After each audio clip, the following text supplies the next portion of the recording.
Hi మామ, welcome back. Subscribe చేసుకోండి, notification on చేసి పెట్టుకోండి. సో ప్రతిరోజు మన ఛానల్లో షార్ట్ వీడియోస్ని అండ్ మెయిన్ వీడియోస్ని మిస్ అవ్వకుండా వాచ్ చేస్తాను మామ. అండ్ కంటెంట్ వచ్చేద్దాం. ఊరి పేరు భైరవ్ కొన్న పర్ఫెక్ట్ రివ్యూ వీడియో. సో వీడియోని స్కిప్ చేయకుండా ఎండ్ వరకు వాచ్ చేయండి. కొంతమంది యూట్యూబర్స్ గురించి అండ్ ఈ సినిమాలో plus point, minus point, actors performance, నేను ఇచ్చే రేటింగ్ ప్రతి ఒక్కటి క్లియర్ కట్గా ఉంటుందన్నమాట.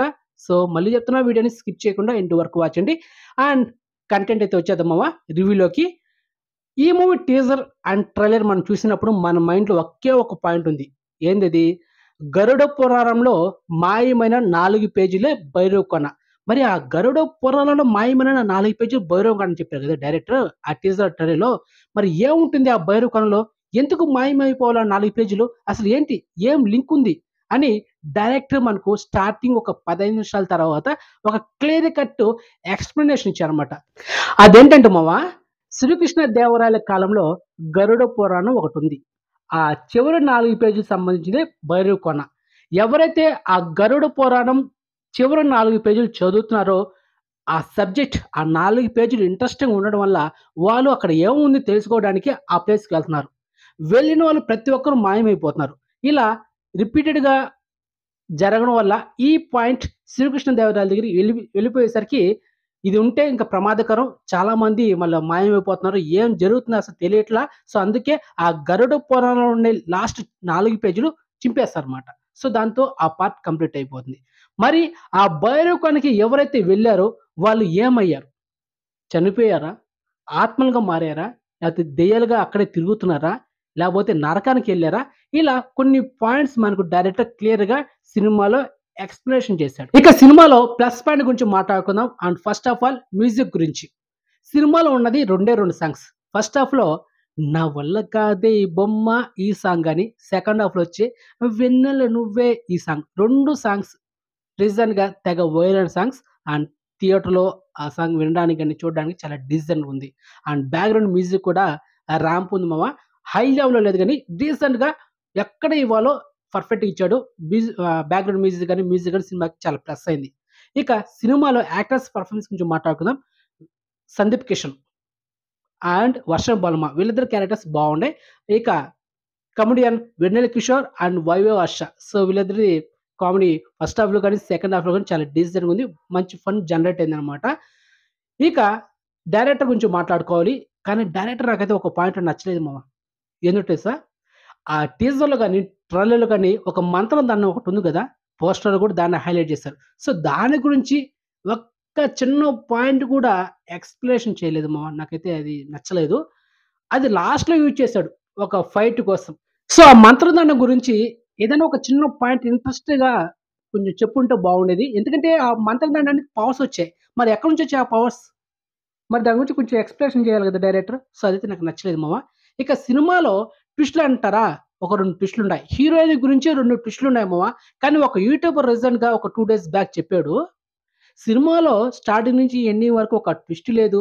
చాలా లాగ్ ఉంది సినిమాలో. చాలా స్లో నరేషన్. నేను ఒప్పుకుంటా. సెకండ్ హాఫ్‌లో లిటిల్ బిట్ లాగ్ ఉంది. ఫస్ట్ హాఫ్ చాలా డీసెంట్‌గా ఎళ్ళిపోయింది.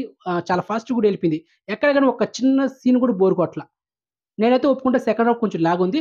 సెకండ్ హాఫ్‌లో స్టోరీ ఏంటనేది మనకు అర్థమైపోతుంది. సో అలా అర్థమైపోయినా కూడా డైరెక్టర్ వెన్నెల కిషోర్ అండ్ వైవర్ష వాళ్ళ కామెడీ టైమింగ్ కొంచెం క్రియేట్ చేసాడు.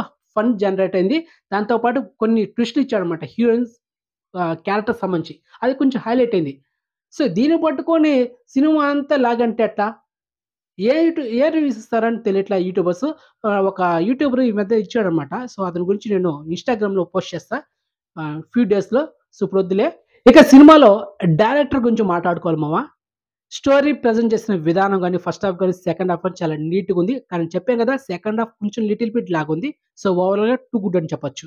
అండ్ ఫస్ట్ హాఫ్‌లో ఆల్రెడీ ఒక సీన్ జరుగుతుంటుంది. ఆల్రెడీ ఇంతకుముందు జరిగిన ఒక సీన్. సో దాన్ని 2 లింకప్ చేసి చూపించడం చాలా ఇంట్రెస్ట్ ఉండిందనమాట. సో కంటిన్యూ ఉండకుండా ఆల్రెడీ జరిగిన ఒక సీన్, ఇప్పుడు జరగబోతున్న ఒక సీన్ అలా 2 లింకప్ చేసి చూపించడం చాలా ఇంట్రెస్ట్ ఉండిందనమాట ఫస్ట్ హాఫ్. కానీ సెకండ్ హాఫ్‌లో అలా లేదు. సెకండ్ హాఫ్ కంటిన్యూయేషన్ అలాగే ఉండింది. సో మొత్తానికి డైరెక్షన్ కూడా బాగుంది మామ. దాంట్లో డౌట్ లేదు. సో లి second half little bit lag అంతే. సినిమాకి అదొకటి మైనస్. తర్వాత చెప్పా కదా! ఆ మంత్రదండం ప్రాపర్‌గా వాడుకోలేదు. తర్వాత మనకు టీజర్‌లో గాని, ట్రైలర్‌లో గాని హైలైట్ చేసిన పాయింట్ గరుడ పురాణంలో 4 పేజీలు మిస్ అయింది. నేనేదో పెద్దగా ఊహించుకున్నా. కానీ దాన్ని సింపుల్‌గా ఒక 5 నిమిషాల్లో ఆ స్టోరీని బ్యాక్‌గ్రౌండ్ వాయిస్ ఓవర్స్‌తో కంప్లీట్ చేశారన్నమాట. అదైతే నాకు నచ్చింది. దానికి సెకండ్ హాఫ్‌లో ఒక కన్క్లూషన్ ఇస్తూ, లేకపోతే దాని గురించి ఒక ట్విస్ట్ అని వేరే లెవెల్‌లో హైప్ చేసుంటే మాత్రం సినిమా వేరే లెవెల్‌లో ఉండేది. కానీ అలా లేదు. సో, ఓవరాల్‌గా ఆ హైప్ తగ్గిపోయిందనమాట. సో, ఓవరాల్‌గా సినిమా నేనిచ్చే rating 5/3. So, decent hit movie చెప్పొచ్చు. డీసెంట్ హిట్ మూవీ అంతే. బ్లాక్ బస్టర్ అయితే నేనైతే అస్సలు ఒప్పుకోను. ఎందుకంటే చాలా చెప్పాను గదా! ఆ మందదండ గురించి, ఆ గరుడ పురాణం గురించి కొంచెం ఎక్స్‌క్లూషన్ ఇచ్చుండాలని. సో, అదంతా చాలా మైనస్ అది. సో, థ్రిల్లింగ్ ఎలిమెంట్స్ ఉన్నాయి. ట్విస్ట్‌లుండాయి. సినిమాటోగ్రఫీ గురించి మాట్లాడుకోవాలి మావ. Especially 80% night shoot. సినిమాటోగ్రఫీ మాత్రం పిచ్చ పీక్స్‌లో ఉంది మావ. దాంట్లో అయితే సినిమాటోగ్రఫీ ఎవరో గాని దండేసిన దండం పెట్టాలా. బ్యాక్‌గ్రౌండ్ మ్యూజిక్ గూడా అదిరింది. సో, ఓవరాల్‌గా 2 good movie. Decent hit movie. Rating గూడా ఇచ్చేసా 5/3. సో, ఇక యూట్యూబర్స్ గురించి మాట్లాడుకోవాలి. చాలామంది ఈ మధ్య ఒక సినిమాని నెగెటివ్ స్ప్రెడ్ చేస్తున్నారన్నమాట. సినిమా బాగున్నా కూడా కావాలనే రాడ్ సినిమాని, పెద్ద బొక్కని ఇలా కొన్ని కొన్ని థంబ్‌నెయిల్ క్రియేట్ చేస్తూ బాగున్న సినిమాలను కూడా దొబ్బేస్తున్నారన్నమాట. ఎందుకంటే వాళ్ళ ఛానెల్ 1,00,000 మంది, 2,00,000, 3,00,000 మంది సబ్‌స్క్రైబర్స్ ఉంటే వ్యూస్ ఎక్కువ వెళ్ళిపోతాయి. మరి వాళ్ళంతా ఆ రివ్యూస్ చూసి సినిమాకెళ్ళిపోతే నష్టం ఎవరికి? ప్రొడ్యూసర్‌కి. తర్వాత కెలకతం దుకాణం బంద్. సో, ఈ సినిమా చెప్తున్నా ఇంకొక 4 డేస్‌లో సినిమా బ్రేక్‌ని టార్గెట్ కొట్టేస్తుంది. దాంట్లో డౌట్ లేదు. రాసి పెట్టుకోండి. సో, అదే విధంగా 'ఈగల్' సినిమా కూడా చాలామంది నెగెటివ్ స్ప్రెడ్ చేశారు. అది కూడా ఇంకొక 5 డేస్‌లో బ్రేక్‌ని కొట్టేస్తుంది. డౌట్ లేదు. రాసి పెట్టుకోండి. సో, మన రివ్యూస్ గాని, మన ఇచ్చే మూవీస్ ఇన్ఫర్మేషన్ గాని ఎప్పుడు గాని మిస్ అవ్వదు. అలా మిస్ అయిన రోజు నా ఛానెల్ నేను ఆపేస్తా. సో, గుర్తుపెట్టుకోండి. ఓకే. క్లియర్? ఒక మూవీ బాగుంటే చెప్పండి. డీసెంట్‌గా చెప్పండి. సినిమాలు ప్లస్ పాయింట్. అది కాకుండా ఏదేదో చెప్పి అసలు లాజిక్ లేకుండా చెప్పి అసలు వాడు సినిమా చూసాడా లేదా ఆ యూట్యూబ్‌లో నాకు అర్థం కావట్లా. ఇంకొక 2 డేస్‌లో ఆ ఛానెల్ పేరు నేను ఇన్‌స్టాగ్రామ్‌లో పోస్ట్ చేస్తాను. సో, లింక్ డిస్క్రిప్షన్ ఉంటుంది. జాయిన్ అవ్వండి. Okay.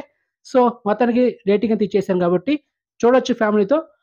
Best one time watchable thriller movie అనమాట. సో, ఫ్యాంటసీ అని నేనైతే అసలు ఒప్పుకోను. ఫ్యాంటసీ అంటే ఇంకా చాలా మిక్స్ చేసుండాలి. అలా చేయలేదు. డైరెక్టర్ చూపించలేదు. So, one time decent hit movie అని చెప్పొచ్చు. So, clear.